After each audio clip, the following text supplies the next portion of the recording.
retrait de la MINUSMA ont été donnés le 16 juin 2023 à cette même tribune du Conseil par son Excellence M. Abdoulaye Diop, ministre des Affaires étrangères et de la coopération internationale de la République du Mali. Tout en reconnaissant que la MINUSMA n'a certes pas atteint son objectif fondamental d'appui aux efforts du gouvernement à la sécurisation du pays, le peuple et le gouvernement de la République du Mali saluent toutefois sa contribution dans d'autres domaines, notamment en matière d'assistance humanitaire, sociale et les missions de bons offices du représentant spécial du secrétaire général. Le gouvernement du Mali note qu'au terme de la résolution adoptée aujourd'hui, le processus de retrait de la MINUSMA commencera dès le 1er juillet pour se terminer le 31 décembre 2023. Le gouvernement de la République du Mali tient et veillera au respect des engagements pris à cet égard. En tant que gouvernement responsable, les autorités maliennes s'engagent à coopérer étroitement avec le secrétariat des Nations Unies et la MINUSMA dans le cadre de la mise en œuvre diligente de cette résolution et ce, dans les délais impartis. Dans cette dynamique, le Mali, conformément à sa responsabilité de pays hôte, poursuivra les mesures prises en vue d'assurer la sûreté et la sécurité du personnel,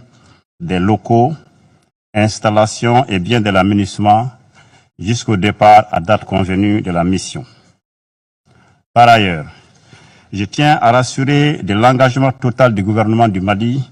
à poursuivre sans relâche sa mission régalienne de protection des populations civiles et des biens sur l'ensemble du territoire national.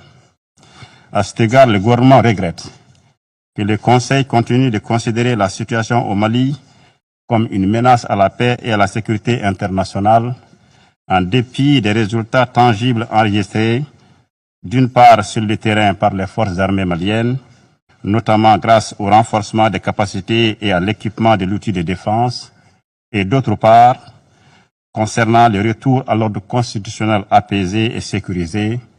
cher à son Excellence le colonel Assimi Goïta, président de la transition, chef de l'État, et comme vous le savez, l'organisation réussie le 18 juin 2023 du référendum constitutionnel s'inscrit dans cette dynamique. Le gouvernement du Mali s'engage également à poursuivre de manière efficiente et diligente la mise en œuvre de l'accord pour la paix et la réconciliation au Mali issu du processus d'Alger, en collaboration avec les mouvements signataires qui le souhaitent, en vue d'une paix, d'une réconciliation nationale et d'une stabilité durable dans notre pays et pour les bénéfices des populations maliennes. Avant de terminer, je souhaite remercier au nom du peuple et du gouvernement du Mali le secrétaire général des Nations Unies pour son engagement en faveur de la paix au Mali. Je remercie également l'ensemble des pays contributeurs de troupes, de police et de personnel civil de la MINUSMA pendant ces 10 dernières années pour leurs efforts et parfois les sacrifices ultimes consentis aux côtés de leurs frères d'armes maliens dans la recherche de la paix au Mali. Que l'ensemble des États membres trouvent ici l'expression de la gratitude du peuple et du gouvernement du Mali pour leur contribution multiforme à la MINUSMA. La République du Mali reste disposée à coopérer avec l'ensemble des partenaires qui le souhaitent, dans le respect des principes clés de l'action publique au Mali. Je rends hommage à la mémoire de toutes les victimes de cette crise, civiles comme militaires, étrangères comme maliennes, tombées au champ d'honneur au Mali,